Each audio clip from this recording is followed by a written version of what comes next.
Good evening. My name's Steve, and this is Christianity Out Loud. Thank you for watching and tuning in, wherever you may be doing so from anywhere around the world. Marvels of modern technology. Thanks for watching. Thanks for tuning in. Go check the channel out. I think this is episode 20, if I'm not mistaken. I'll say episode. Video, podcast number. Call it what you want. I'm pretty sure this is number 20, which doesn't quite reflect, I think, in the number of videos that are up, but that's my fault, because linking things and playing with videos and audios, which not a great strength of mine. I think I've doubled some on both Rumble and YouTube, but hey, there you go. So you could watch it twice. Like it once, go and watch the second one again. If you like what I'm trying to do here, a bit of culture building, an alternate voice, not an alternate voice, a Christian voice rather, a voice that's alternate to a lot of media and a lot of other anti-religious voices or apathetic religious voices. Hit the subscribe bell on either YouTube or Rumble. Go and join the locals community, one or the other. Let's actually build some genuinely authentic, Christian channel. Christian community is the word I'm looking for. So there's I've got a few social media sites. You can follow me on any of them. They're all linked below, or at least the name of the social media site is below. Just go search Christianity Out Loud and you'll find it on any of them. Go check the book out. It's pretty good for my first publication, if I don't say so myself. So, all right. Well, let's delve into it this week. Now, I would preface this by saying I haven't put a huge amount of preparation into this, but when I decided where I was going, it was more or less a continuation of what I was addressing last week. So you can go back and have a look at that one if you wish. If I remember correctly, that one was titled Disney versus Putin. I apologise for that noise. There's some construction going on outside. If you heard that, it sounded like somebody dropped a big steel beam. Anyway, hope they're okay. Yes, so not out, but I knew where I was going, so it was all there. It directed itself when I found this particular article this week. So I put some scripture up, earlier on today. It was Matthew 15:10-11. And really that gives you an idea of what, where I'm going, what I'm talking about here. So I'll read it though. If you didn't, I'll read it for you. So this is Matthew 15:10-11. And he called the people to him and said to them, "Hear and understand. It is not what goes into the mouth that defiles a person, but what comes out of the mouth that defiles a person." Now that was asked in relation to, the Pharisees asked that in relation to washing of hands before eating food. And to make this authentic, when I was prepping, I read, I continued from verse 11 into verse 12, and I think that that's actually better if I go verse 10, 11, and 12, because there's it's important. So, from verse 10 through to verse 12 this time. And he called the people to him and said to them, "Hear and understand. It is not what goes into the mouth that defiles a person, but what comes out of the mouth. This defiles a person. Then the disciples came and said to him, "Do you know that the Pharisees were offended when they heard this saying?"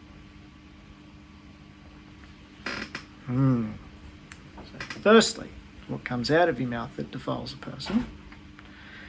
I think that's a fair and reasonable metaphor to get.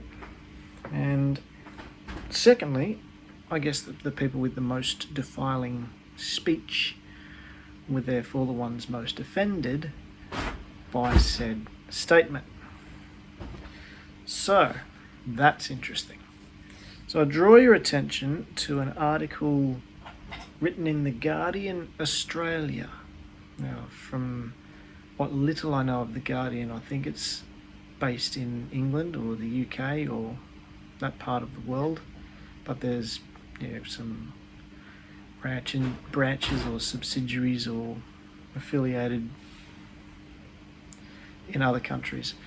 So this is The Guardian Australia, and as always the sources are all linked below, so you can go and read them for yourselves. Don't take my word for it. Go and have a look at it yourself, make your own mind up. Heading: Florida's pause. So this is an Australian site jumping on to what's going on in another country. So that I always find that interesting, regardless of what country and what news outlet. How much of an expert can, say, a foreign newspaper or a foreign press organisation be to what's going on in someone's country. But I'll continue, because that's not the point. But Florida's Don't Say Gay bill inspired a chilling wave of Republican legislation. So I could actually stop that there, because I don't need to go any further than that. Go back and look at last week's, but to save you doing that, I'll spoiler alert, it's not a Don't Say Gay bill at all. That is actually a load of rubbish. That is a term that has been made up and subsequently argued against. Okay? What the bill is doing is protecting the rights of parents to know what their children are being taught in schools. Now, I think that in itself is fair enough, but it also protects the rights of parents to be involved in any medical decisions, okay, or mental issues, or anything that their children are going through, may be going through. The school cannot keep that information from parents. And it also prevents discussions on sex, gender identity, for, hold on to your seats, prep to grade 3 students. So we are talking 4 5-year-olds to 8 9-year-olds. That's what that bill does. So there you go. I can't see a problem with that on any level. And I would say that if any teachers do have a problem with that, if they do have a problem with specifically not being allowed to talk about sex or gender identity with 5-year-olds, I would perhaps question their place in the teaching profession, if that's what they're most concerned about.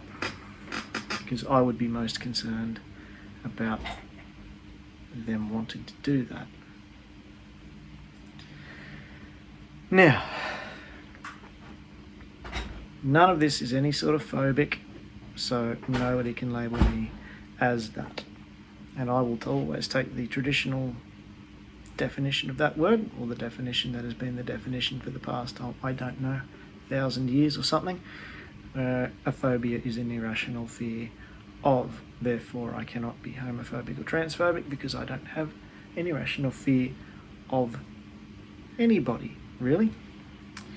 Now, everybody should be treated with respect.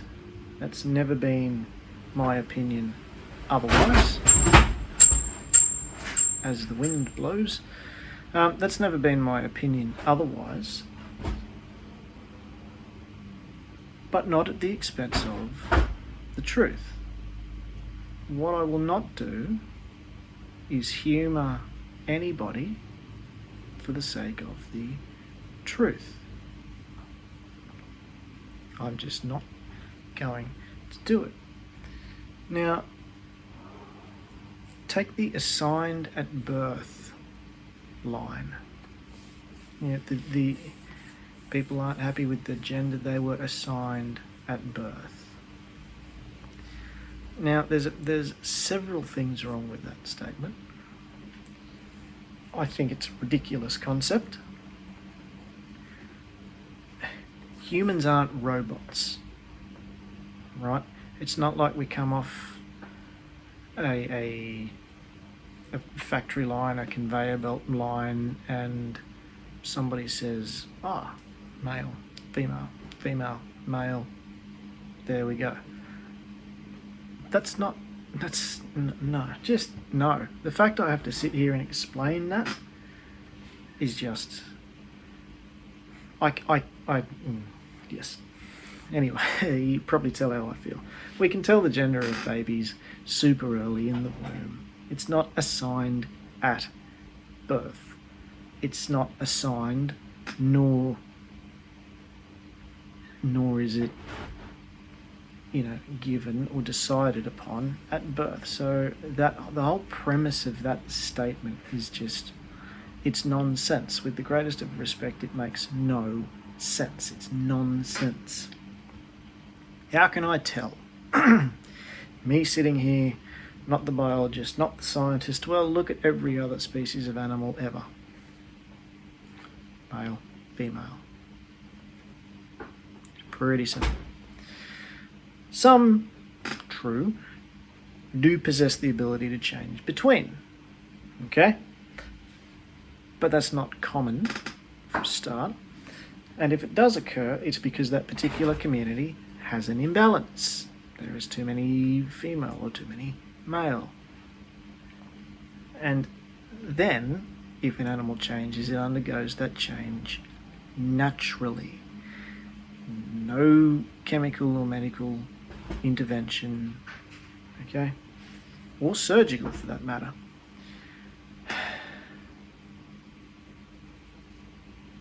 Humans don't possess the ability to do that. Okay? We don't. Now,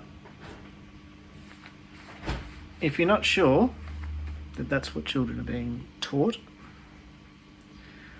well, hold on to your seats again, because I bring you the first and last dot point from a page from the Kids Helpline website. Again, all sources are below. Here we go. Sex can mean lots of different things. It can be about biological features our bodies have, like our genitals or chromosomes. But that's all. Stop. Anyway, moving on. It can be the assigned sex a doctor gives us at birth. Statement. Depending on what our genitals and chromosomes look like. It can also be a legal status that we're given at birth or that we change over our lives. We usually assume that a person's assigned sex decides their gender, but it's more complex than that. Last dot point. There are lots of possible gender identities out there. People can identify as one of the binary genders, as moving between genders, as no gender, or another gender altogether. That is available to any child that is somewhat internet or technologically savvy, which these days is most of them. And also a state high school here in Brisbane was using the Genderbread person as a part of their anti-bullying program. And I'll let you go look up the Genderbread person for your own viewing enlightenment. I was going to say pleasure. It'll be enlightening. And not to forget about the Florida bill, quoting from Victorian Education, our friends down in Victoria. There may be circumstances in which students wish or need to undertake gender transition without the consent of their parents or carers and or without consulting medical practitioners. If no agreement can be reached between the student and the parents regarding the student's gender identity, or if the parents will not consent to the contents of a student support plan, it will be necessary for the school to consider whether the student is a mature minor. What's a mature minor, I hear you ask? Well, that's a good question. The answer, according to Victorian Education, is where a student under the age of 18 asks to make a decision instead of their parent or carer. Principals or others working with students in schools can decide that the student is capable of making a decision on their own, that they are a mature minor for the purpose of making a particular decision. I messed that quote up a little bit, but you can go to the website and check it out.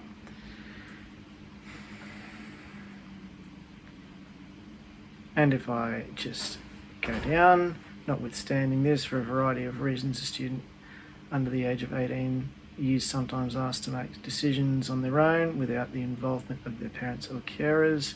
For example, engaging with a health practitioner or allied health professional, or going on an excursion. Now,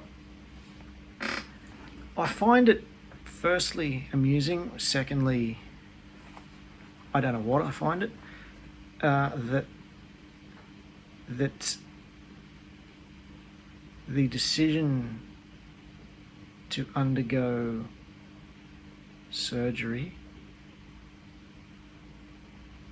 to remove particular parts of the body and then to be on a lifetime's supply of medication is equated to whether the student wants to get on a bus and go down to Queen Victoria Markets for an excursion. I find that those two things being in the same sentence as if they're the same magnitude of decision. Shall I get on a bus today, or shall I change gender?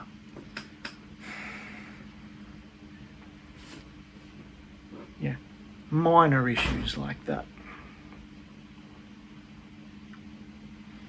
So let me ask you this. Who should be the greatest influence on their children? A parent or a teacher?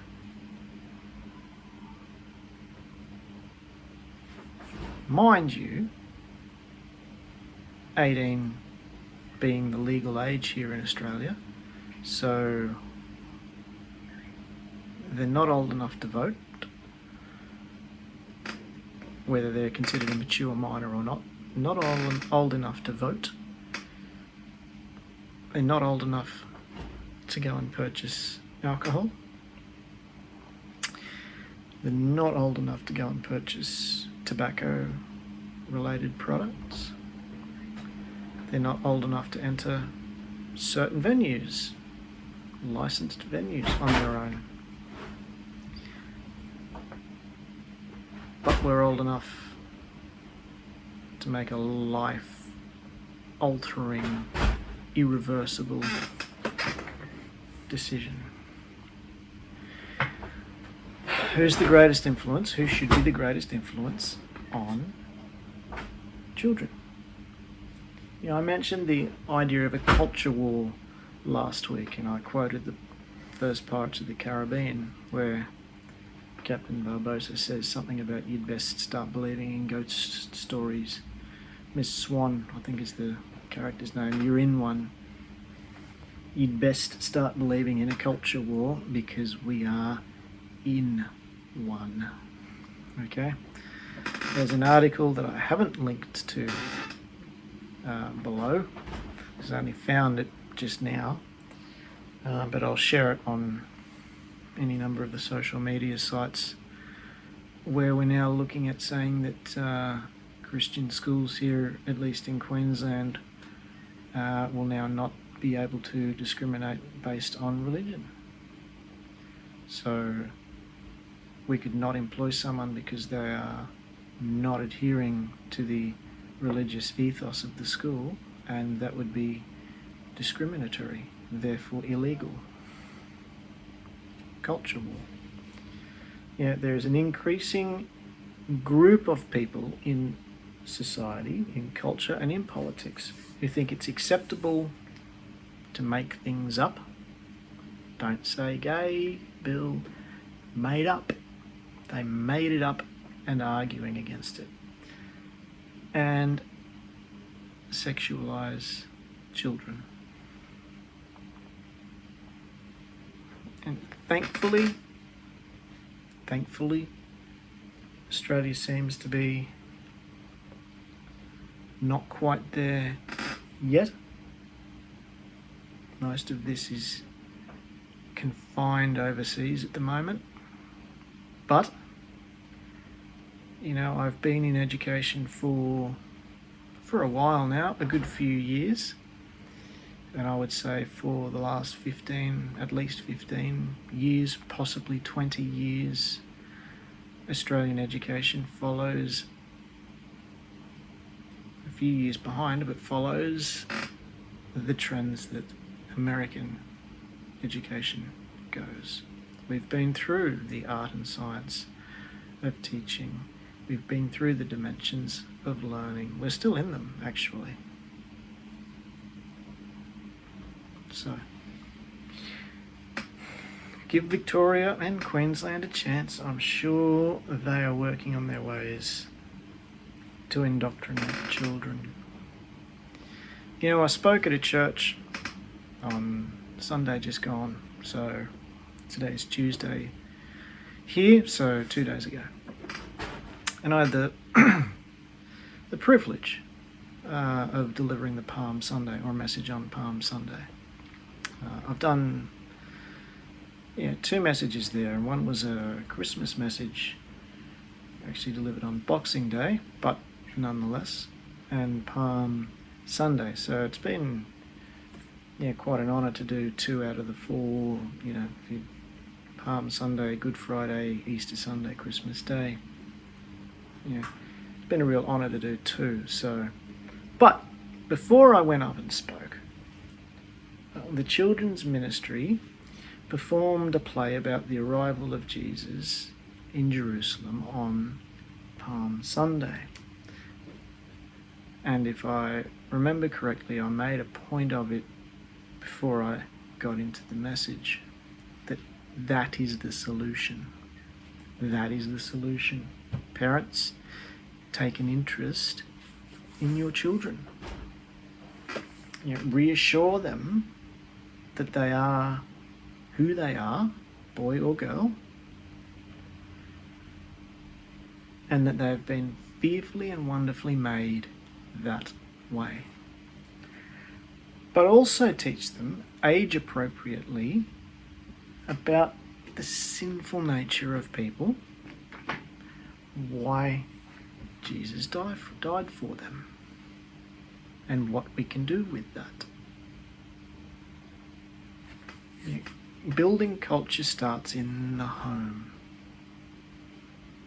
And I realise that there are plenty of organisations and plenty of people who wish to see the nuclear family destroyed. They wish to see fatherless homes in society. Well, good for them. I'm glad that that's what they want. So where are we? Where are we as Christians standing tall and going, you know what? No. No. We will build the culture. Thank you. You in schools, teach them how to read, teach them how to write, teach them maths. Sure, teach them critical thinking when they're old enough. Put some complex problems in front of them. But don't talk to my children about your own personal lives. It's my job to teach my children about that aspect of their lives, our lives. Okay? It's a privilege to have that.